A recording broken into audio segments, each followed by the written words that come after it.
देवों के देव महादेव का एक ज्योतिर्लिंग बाबा बैद्यनाथ नाम से भी जाना जाता है, जो कि झारखंड राज्य के देवघर में विराजमान है।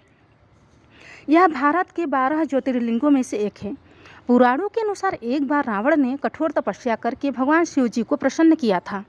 रावण की तपस्या इतनी कठोर थी कि वह भगवान शिव जी को प्रसन्न करने के लिए अपने 9 शीश काट काट कर शिवलिंग पर चढ़ा दी, और जब अंतिम और 10वां सिर काट कर चढ़ाने के लिए तैयार हुआ, तब भगवान शिव जी अति प्रसन्न और संतुष्ट होकर समक्ष प्रकट हो गए और उसे वरदान मांगने को कहा।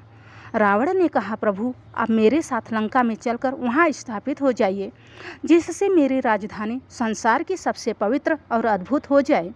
भगवान शिव जी ने रावण की भक्ति से प्रसन्न होकर उसे एक शिवलिंग दिया और कहा, मैं इस शिवलिंग के रूप में तुम्हारे साथ चलूँगा, लेकिन मेरी एक शर्त है, तुम इसे कहीं भी रास्ते पर धरती में मत रखना। यदि तुमने इसे ज़मीन पर रखा तो मैं वहीं पर स्थापित हो जाऊंगा। रावण शिवलिंग लेकर लंका की ओर चला। यह देखकर देवताओं को चिंता हो गई कि यदि भगवान शिव जी लंका चले गए तो रावण अमर और अजय हो जाएगा। सभी देवतागण अपनी चिंता को लेकर भगवान विष्णु जी के पास गए।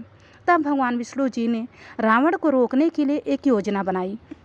उन्होंने वरुण देव से कहा कि रावण के पेट में मूत्र का वेग उत्पन्न कर दें, ताकि वह शिवलिंग को रखे बिना न रह सके, और स्वयं को ग्वाले के वेश में परिवर्तित कर लिया। रास्ते में जब रावण देवघर पहुंचा तो उसे लघुशंका की तीव्र इच्छा हुई। वह परेशान होकर ग्वाले के वेश में भगवान विष्णु से मिला। उसने उस ग्वाले से शिवलिंग पकड़ने के लिए कहा और स्वयं लघुशंका के लिए चला गया। भगवान विष्णु जी ने जानबूझकर शिवलिंग को धरती पर रख दिया। जब रावण वापस आया तो उसने देखा कि शिवलिंग भूमि में स्थापित हो चुका है। उसने बहुत प्रयास किया कि शिवलिंग को उठाकर पुनः लंका ले जाए, किंतु वह असफल रहा। रावण ने क्रोधित होकर शिवलिंग को दबाने की कोशिश की, लेकिन वह और भी ज़्यादा भूमि में धंसता चला गया।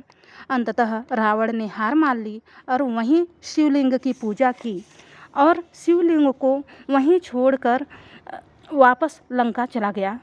तब रावण के जाने के बाद भगवान विष्णु जी और अन्य देवताएं लोग वहां उपस्थित होकर भगवान शिव जी की पूजा किया।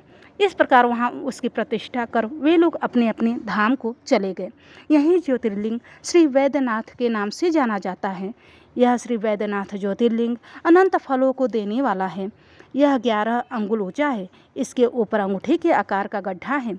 कहा जाता है कि यह वही निशान है जिसे रावण ने अपने अंगूठे से बनाया था।